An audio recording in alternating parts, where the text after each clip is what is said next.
Bei uns gibt es heute ein ganz besonderes Weihnachtsessen. Denn alles, was wir heute zubereiten, kommt nämlich vom Grill. Und damit herzlich willkommen bei Einfach Genial. Außerdem mit Feuer und Stahl. Tüftler schmieden einen außergewöhnlichen Nussknacker. Und mit Blick in die Zukunft. Ein Erfinder baut ein energieeffizientes, nachhaltiges Haus. Doch zunächst sind wir zu Gast im Grilltempel von Georgenthal in Thüringen. Hier treffen wir Köchin und Grillexpertin Tanja Harding. Seit 6 Jahren verwöhnt die gebürtige Kanadierin die Thüringer nun schon mit kulinarischen Spezialitäten und hat für Henriette heute ein besonders weihnachtliches Menü vorbereitet. Was grillen wir denn heute Schönes? Wir fangen an mit einem wunderbaren Starter. Grüner Camembert vereint mit Heidelbeer-Rosmarin-Gelee.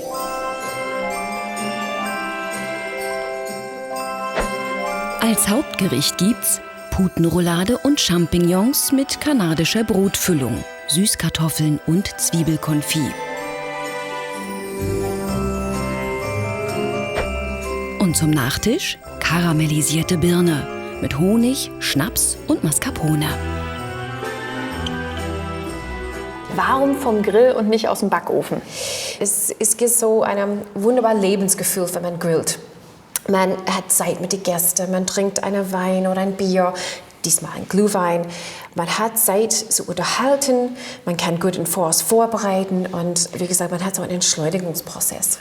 Noch ist der Grill kalt, aber die Kohle hat Tanja bereits vorbereitet. Jetzt dauert es ja noch ein bisschen, bis wir grillen können. Was machen wir in der Zeit? Ja, wir fangen an mit unserem Hauptgang zusätzlich. Ja. Das dauert ein bisschen länger. Und dafür brauchen wir unser Putenbrust, Turkey Breast. Und davor werden wir die weich klopfen. Ja. So ein bisschen flacher klopfen. Das ist ein bisschen laut jetzt. Ist es gut Therapie in die Weihnachtenzeit? Ja. Die doofe Weihnachtspulli, man kriegt jedes Jahr. Ja. Gewürzt wird mit getrocknetem Salbei und Thymian für die besondere kanadische Note und ein bisschen Worcestershire-Soße. Ihr nennt das Worcestershire hier. Worcestershire-Soße. Die Lee & Perrins. Die? Ja, genau. Da haben wir das auch den besonderen Geschmack. Und da können wir dann das ein bisschen einreiben. Nachdem Sie die Gewürze gut ins Fleisch massiert haben, lassen Sie die Putenscheiben ein paar Minuten ruhen. Und jetzt fangen wir an mit der Füllung. Davor brauchen wir so ausgetrocknetes Toastbrot. So wirklich das ist Brot? Das ist Toastbrot, ja. Und ein Weißbrot oder ein Vollkornbrot hier passt sehr gut. In Tanjas Brotfüllung gehören außerdem geschnittener Staudensellerie, Zwiebelwürfel, Pfeffer und Salz. Diese Brotfüllung im Prinzip, das ist was Traditionelles, weil sowas kenne ich gar nicht. Ja, es heißt bei uns Stuffing. Und man nutzt dieses Stuffing, um einen ganzen Truthahn, ein ganzes Turkey zu füllen. Ach ja, gebe ein bisschen Wasser dazu. Ja. Nun das Ganze einmal gut durchmengen. Diese Brotfüllung ist nicht nur für die Putenrouladen gedacht. Als vegetarische Option füllen die beiden damit große Champignonköpfe.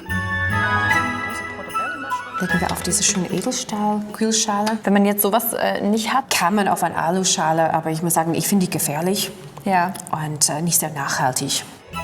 Weiter geht es mit dem Fleisch, das die gleiche Füllung bekommt. Ich habe so viel drauf gemacht. Ich habe ein Das bisschen ist zu super. viel gemacht. Guck mal, ne? Nee. Das ist also... Wenn man ein Stuffing-Liebhaber ist, nie genug. Und jetzt, alles kommt in eine kuschelige Weihnachts-Bacon-Decke. Das gibt zusätzliche Würze und soll außerdem ein Austrocknen des Fleisches verhindern. Zu den Rouladen gibt Tanja nun noch frischen Salbei und ein bisschen Butter. Das Timing ist perfekt. Die Kohle ist durch und kann unter den Rost. Was normalerweise nur im Freien erlaubt ist, ist hier nur sicher dank einer speziellen Rauchgasabzugsanlage fürs Indoor-Grillen. Anfangs ist die Glut noch zu heiß für die Rouladen oder die Champignons, doch genau richtig für die Beilagen. erstmal unsere Zwiebeln drauflegen. Und so komplett mit Schale und allem? So komplett mit Schale. Das ist Mutter Naturs natürliche Alufolie. Ja, sehr gut. Die werden auch richtig schwarz. Die werden so verbrannt aussehen. Das ist völlig okay und das ist normal. Daneben legt Tanja die Süßkartoffeln, auch ungeschält. Und dann mache ich die Haube zu. Während die Hauptgerichtsbeilagen brutzeln, widmen sich die beiden der Vorspeise, dem Grill Camembert. Das ist ein ganz normaler, ne? Das ist jetzt nicht irgendwie was ganz Spezielles, sondern ein ganz normaler Camembert. Ganz normale, richtig aromatische Camembert. Sehr gut. Ja. Tanja toppt ihn mit einem selbstgemachten Heidelbeergelee und fein geschnittenem Rosmarin. Und ich denke, heute möchte ich, weil wir haben so einen Geschmack von Heimat, Pekannüsse. Das sind wunderbar butterige, reichhaltige Nüsse. Was müssen wir noch machen oder ist es fertig? Das war's. Das kommt jetzt einfach auch auf den Grill. einfach auf den Grill. Und zwar für 5 bis 10 Minuten. Das perfekte Zeitfenster, eine Erfindung vorzustellen.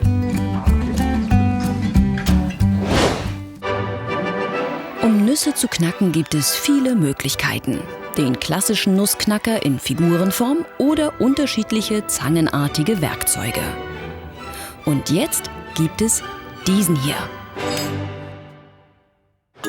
Er kommt aus Oberammergau in den Bayerischen Alpen. Entwickelt haben ihn Michael von Mücke und sein Kumpel Lukas Gruber. Ihre Idee: Nüsse spielerisch knacken. Also wir haben diesen Nussknacker erfunden. Der funktioniert mit einem Fallgewicht. Er besteht aus 2 Würfeln und einem Bügel. Das sind 3 Bauteile. Das Unterteil hat eine Kuhle, in die kommt die Nuss. Oben befindet sich ein Spitzkeil. Das Prinzip ist ähnlich einer Guillotine, nur dass hier ein Fallgewicht die Nuss spaltet. Und das, laut Tüftler, auch sicher. Er hat diesen Abstand, wird durch diese sogenannten Stauchungen oder Verdickungen erzeugt. Das macht einfach, dass er eine Kindersicherung hat gegen Finger. Also man kann jetzt ohne Probleme einen Finger dazwischen haben. Michael und Lukas haben 600 verschiedene Varianten gebaut, bis ihr Nussknacker zuverlässig und sicher funktionierte. Die Nuss sollte schließlich weder ganz bleiben, noch im Extremfall zerquetscht werden. Wir haben echt schon mal so kurze Fallhöhen versucht gehabt und stärkere Gewichte. Wir haben dann tatsächlich wirklich nur durch diesen Keil, den wir unten angebracht haben, haben wir das geschafft, dass die Nuss geknackt wird. Jedes einzelne Bauteil haben die Tüftler aus Stahl selbst geschmiedet. Michael ist gelernter Kunstschmied und zeigt, wie der Nussknacker entsteht. Das ist praktisch der obere Teil vom Bügel. Der ist bis jetzt nur vorgebogen und der wird jetzt nochmal in Form gebracht. Der wichtigste Arbeitsschritt ist jetzt das sogenannte Stauchen, eine traditionelle Schmiedetechnik.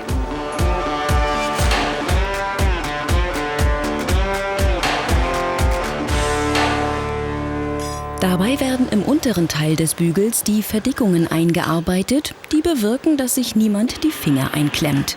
Also das ist unsere Stauchmaschine. Die brauchen wir tatsächlich nur,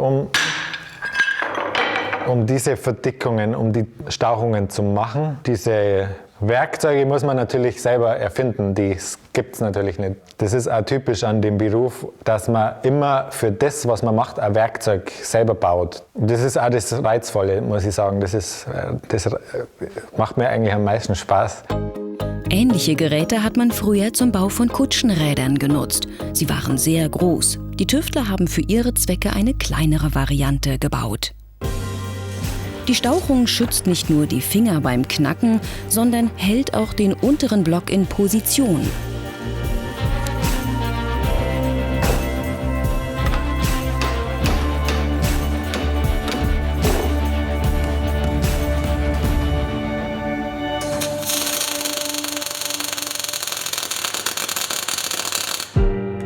Ein letzter Schritt fehlt noch, dann ist der Nussknacker fertig. Obacht!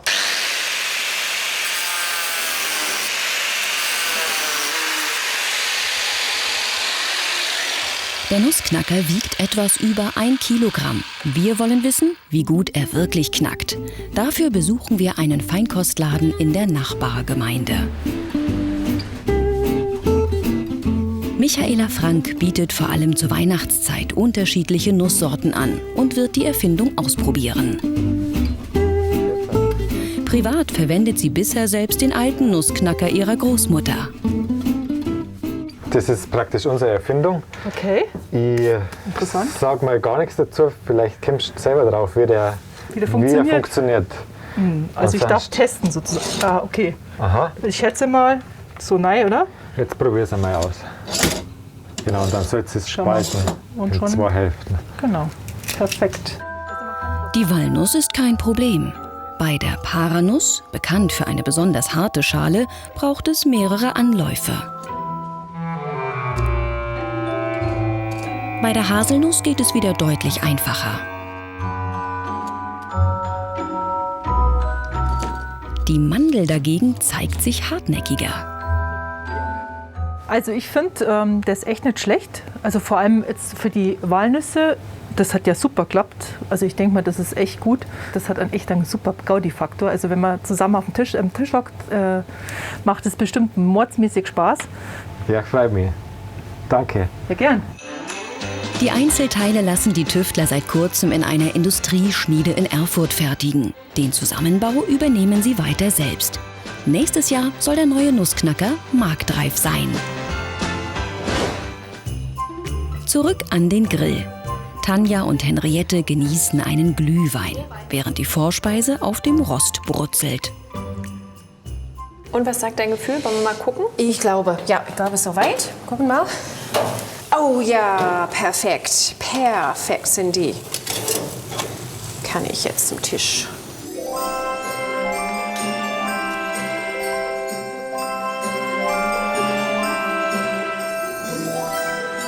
Einfach so ein Stück warme Käse. Oh, sieht das großartig aus. Oh Gott, das riecht auch total lecker. Warte, ich will noch ein bisschen auch von diesem, von deinem Gelee, genau. Ja.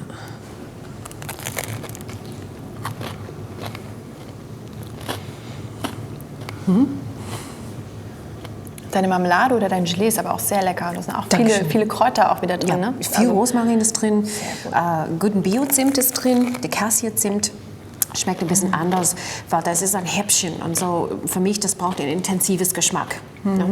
Und während du das noch weiter genießt, dann widme ich unser Hauptgang.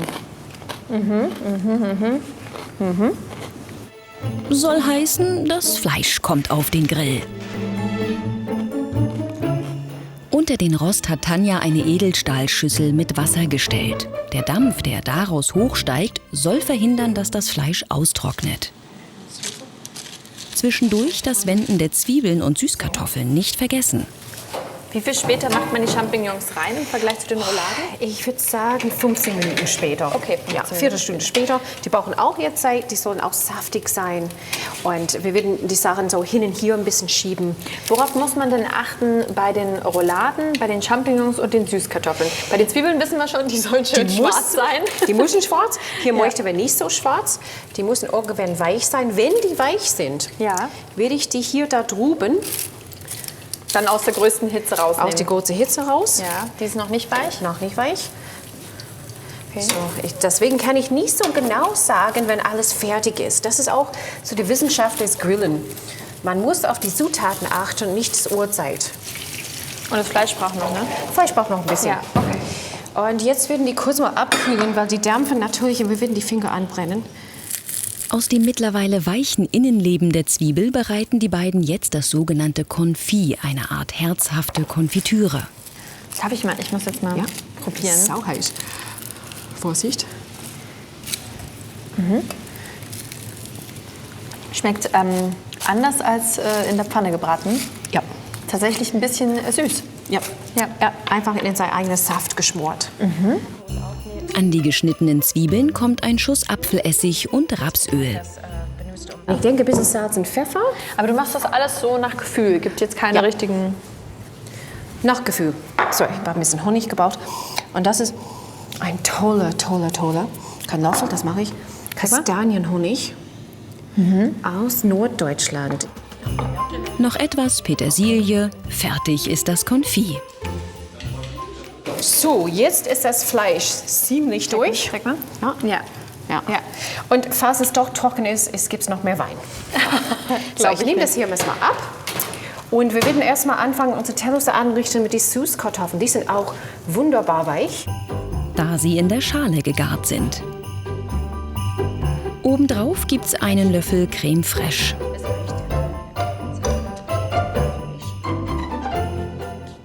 Die sehen gut aus. Ja, die sehen gut aus. Die treten Saft aus. Ja. Die sind außen ein bisschen knusprig. Das mag ich. Denn innen sind die wie Champignon-Pralines. So würde der vegetarische Teller aussehen. Doch hier kommt noch die Putenroulade dazu. Und zu guter Letzt noch ein bisschen Cranberry-Whisky-Soße. Dann guten Appetit. Guten Appetit. Sieht fantastisch aus. Ich beginne mal mit der Roulade.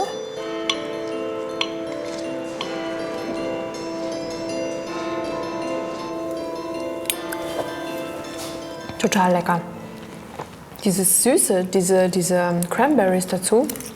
Balanciert den Salbeigeschmack aus. Und es ist wirklich schön saftig. Ne? Jetzt interessiert mich aber vor allem hier dein Chutney. Kann ich überhaupt nicht beschreiben. Mit diesem Kastanienhonig. Süße, ja. Süß, sauer, scharf, alles zusammen. Und total interessant. Wie gesagt, für mich was ich so überhaupt noch nicht gegessen habe. Hoffentlich lassen Tanja und Henriette noch ein bisschen Platz fürs Dessert nach dieser Erfindung.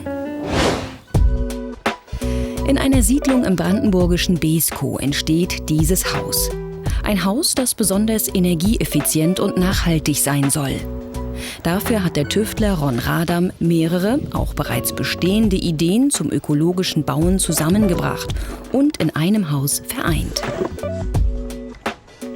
Ziel des Bauberaters? Dass man nachhaltig wohnen kann, dass man wohngesund lebt. Das heißt also, hier sind keine Giftstoffe drin, das ist baubiologisch, dass man unabhängig ist von irgendwelchen Gaskosten und so weiter. Und das will ich mit dem Haus damit mal darlegen, dass es relativ einfach umzusetzen ist. Das Haus besteht zum Großteil aus Holz, einem nachwachsenden Rohstoff. Die erste Besonderheit ist Rons Außenwandsystem. Dieses soll das Haus effektiv vor Hitze, aber auch vor Kälte schützen. Jetzt kommen wir hier zu dieser Aludämmfolie. Das ist die Folie, die für den sommerlichen Hitzeschutz sorgt. Die besteht aus 14 Lagen und jede Lage puffert nochmal ab. Das heißt also, da ist nochmal ein Dämmverhalten da. Und so funktioniert das System. Im Sommer kommt die Hitze von außen durch die Holzfassade und wird von der Aluminiumfolie reflektiert, bleibt also draußen. Im Winter wird die Raumwärme wiederum von der Folie nach innen zurückgeschickt und geht somit nicht verloren. Das Ergebnis: im Sommer bleibt es im Haus kühl. Damit es im Winter auch wirklich warm bleibt, füllt Ron Radam diesen Teil der Wand mit einer Hanfdämmung, einem regionalen ökologischen Baustoff. Um Nässe in der Wand zu verhindern, hat Ron ein Abluftsystem eingebaut. Von unten beheizt, gelangt entstehende Feuchtigkeit durch diesen Schlitz nach draußen. Wir haben hier eine kleine Latte hinterlüftet, dass das nicht direkt zusammen ist, dass also immer auch eine Luftzirkulation sein kann, damit das Holz auch stabil bleibt. Ron Radam beheizt sein Haus über einen Ofen. Den betreibt er mit Feuerholz. In Leitungen um den Ofen herum erwärmt sich dadurch Wasser, das ins Haus geleitet wird. Zu einer Wandheizung. Diese Flächenheizung kann für eine gleichmäßige Wärmeverteilung sorgen, mit niedrigen Temperaturen laufen und soll im Vergleich zu Heizkörpern trockene Raumluft vermeiden. Für den Einbau der Heizung verwendet Ron Platten aus Lehm. Das ist ein Lehmbaustreifen, den mache ich mir ran, den kann ich schrauben, den kann ich tackern. Dann kommt ein Platzhalter für das Alurohr. Das Alurohr wird reingelegt, dann wird das Ganze einfach grob zugeputzt und dann wird einmal Lehm draufgeputzt. So, und dann habe ich meine Wand fertig. Für den Bau der Innenwände verwendet Ron sogenannte Lehmgefachsteine. Die sind einmal sehr schwer, was jetzt zum Verarbeiten eher anstrengend ist, aber bauphysikalisch den absoluten Nutzen hat, dass die halt eben dadurch einen sehr guten Schallwert haben. Und weil die einfach Masse haben. Und die Löcher sind wiederum sehr wunderbar geeignet, was jetzt Wärmedämmung angeht, weil dadurch wird auch wieder Luft gespeichert. Zu Rons Energiespar-Hauskonzept gehört auch die Position der Fenster. Er hat sie so eingebaut, dass zu jeder Tageszeit ein Optimum an Licht ins Haus gelangt. Das soll helfen, den Stromverbrauch gering zu halten. So, wir gehen jetzt mal hier rein ins Bad. Dann haben wir hier eine Glastür, das heißt also die Ostsonne kommt rein. Dann geht die Sonne weiter, dann haben wir hier für den Süden haben wir das Fenster für den Süden. So, das heißt, die Sonne bleibt uns erhalten, das Tageslicht bleibt uns erhalten. Dann gehen wir weiter. Jetzt fällt hier oben auf, dass wir hier Oberlichter haben. Ja? So, das heißt also, das Licht, was wir hier morgens einfangen, das transportieren wir automatisch und natürlich gleich rüber in die Wohnküche. In der Wohnküche befinden sich nur kleine Fenster, um Mittagshitze durch die Südsonne zu verhindern. Im Westen schließt sich die zweite Terrasse an, auf der die Nachmittagssonne ankommt. Im nächsten Schritt will Ron Radam eine Photovoltaik und eine Solaranlage auf dem Dach installieren. Der Bauberater möchte das Haus zunächst als Ferienhaus vermieten, sein nachhaltiges Konzept aber an interessierte Häuslebauer verkaufen.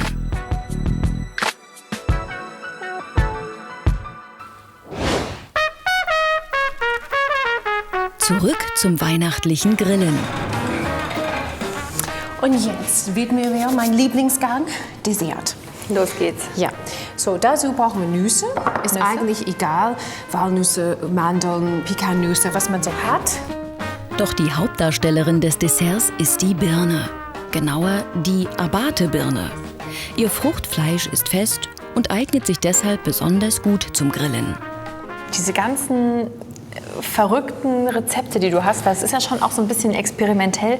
Sitzt du da und hast, bevor du kochst, das schon auf der Zunge, wie es gleich schmecken wird? Oder ist es die Erfahrung, wie kochst du? Ist ein bisschen von beides. Ich sage, ich lese Kochbücher wie Romane. Und wenn ich lese ein Rezept, kann ich meistens so in die richtige Richtung. Ich kann dann so lesen und fantasieren, wie das so schmeckt. Du kannst dir das richtig vorstellen. Ja.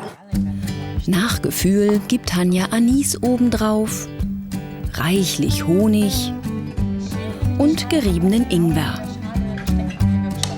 Und gerade jetzt in der Erkältungszeit ist das natürlich super, ne? Ingwer. Ja, absolut fantastisch, absolut gesund. Walnüsse bilden das i-Tüpfelchen auf der Grillbirne, die nun für 4 bis 8 Minuten auf den Rost muss. Die Restwärme reicht aus, um sie zu garen. Dann greift Tanja zum Hochprozentigen. Oh, okay. Funktioniert. Flambierte Birne. Ist das jetzt schlimm? Das ist super. Ist gut? Das ist fantastisch. Okay. Ja, jetzt sind sie auch quasi gleich gar. Genau. Gut. Ich guck mal nach die. Das ist im Prinzip gebackene Birne, ne? Kann man so sagen. Gegrillte in dem Fall, aber könnte man auch im Backofen machen, wenn man keinen Grill hat? Auf jeden Fall, ja. Wir machen ein paar geröstete Nüsse oben drauf. Schmeckt das anders dann vom Grill? Was sagst du? Ich denke, ein leicht rauchig Aroma kommt. Ein tiefer Aroma. Es riecht auf jeden Fall unglaublich fruchtig und nach ganz vielen Gewürzen. Ja. Als erfrischende Ergänzung empfiehlt Tanja einen Löffel Mascarpone zu den Birnenspalten.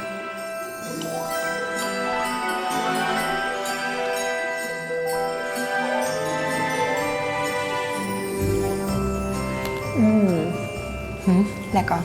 Schön, ne? Das ist Essens fürs Herz. Ja, und diese Ingwernote und die vielen, vielen Gewürze. Das ist ein ganz schöner, leichter, netten Abschluss so ein Abend. Ne? Ja. Wir haben so schön deftig gegessen und hier gibt es diese leichte Obst und die leichte Mascarpone-Schlagsahne-Creme. Die leichte Creme. An Weihnachten darf das sein, auch viel Schlagsahne. Schöne Feiertage wünschen wir Ihnen und dann sehen wir uns nächste Woche wieder bei Einfach Genial.